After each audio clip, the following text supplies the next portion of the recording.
شہر بابل کی ایک بدکار عورت مر گئی تو اس کے گھر والوں نے اسے دفن تک نہ کیا بلکہ ایک کوڑے کے ڈھیر پر پھینک دیا۔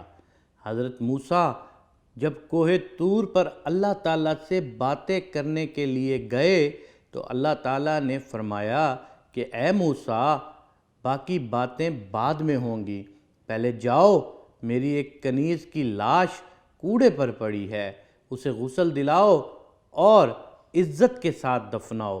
حضرت موسیٰ کوہ طور سے واپس آئے اور بابل شہر میں داخل ہوئے۔ تلاش کرتے کرتے ایک جگہ دیکھا کہ کوڑے پر ایک لاش پڑی ہے اور اس کے ارد گرد 4 کتے رکھوالی کر رہے ہیں تاکہ کوئی درندہ لاش کو پامال نہ کر سکے۔ حضرت موسیٰ نے اس کے گھر کا پتہ پوچھا اور ان سے کہا کہ لاش کو اٹھانے میں میری مدد کرو۔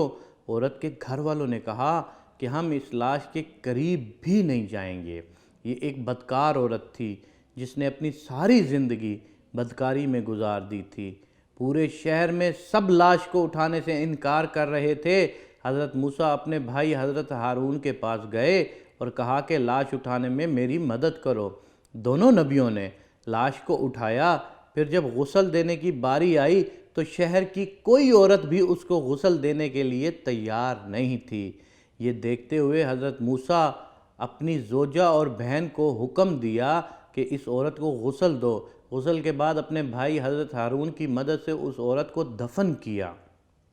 دفنانے کے بعد جیسے ہی آپ واپس آ رہے تھے تو شہر والے لوگ آپ کے سامنے آ گئے۔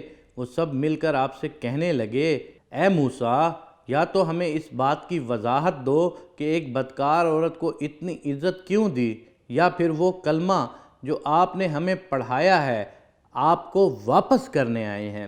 حضرت موسیٰ نے لوگوں سے فرمایا، اے شہر کے لوگوں، جو حکم اللہ نے دیا میں نے اس حکم کی تعمیل کر دی۔ ہاں، اگلی بار جب میں کوہ طور پہ گیا تو تم سب کو تمہارے اس سوال کا جواب مل جائے گا۔ یہ سن کر لوگ واپس چلے گئے۔ حضرت موسیٰ کوہ طور پر گئے، اے میرے پروردگار، اس شہر کے لوگ مجھ سے اس بات کی وضاحت مانگتے ہیں کہ ایک بدکار عورت کو اتنی عزت سے کیوں دفنایا گیا ہے۔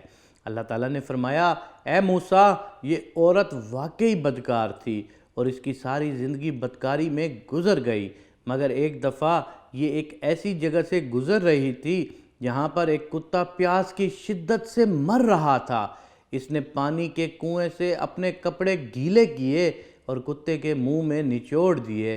پیاسے کتے کے منہ میں جب پانی آیا اور اس کے تڑپتے ہوئے جسم میں جان آ گئی، مجھے عورت کی یہ رحم دلی بہت پسند آئی اور میں نے موت کے فرشتے کو حکم دیا کہ اس کی روح قبض ڈالو کہ تاکہ آئندہ کوئی بدکاری نہ کرے، اور میں نے اس کو وہیں پر معاف کر دیا۔ اللہم صلی علی محمد و آل محمد۔ جیسے اللہ تعالیٰ نے اس عورت کو معاف کر دیا، بدکار کو، تو ہمیں اس کہانی سے صرف یہ ایک سبق ملتا ہے کہ وہ جو غفور و رحیم ہے، وہ جو اللہ ہے، وہ بہت غفور و رحیم ہے۔ آپ کے کتنے ہی گناہ کیوں نہ ہو، لیکن اللہ کی ذات اگر آپ کی کسی ایک نیکی سے خوش ہو جائے تو وہ آپ کو معاف کر سکتی ہے۔ کبھی بھی اپنے گناہوں کے بوجھ کی وجہ سے نیکی کرنا ترک مت کرو۔ کیا پتہ آپ کی ایک چھوٹی سی نیکی اللہ کو پسند آ جائے اور وہ آپ کے سارے گناہ معاف فرما دے۔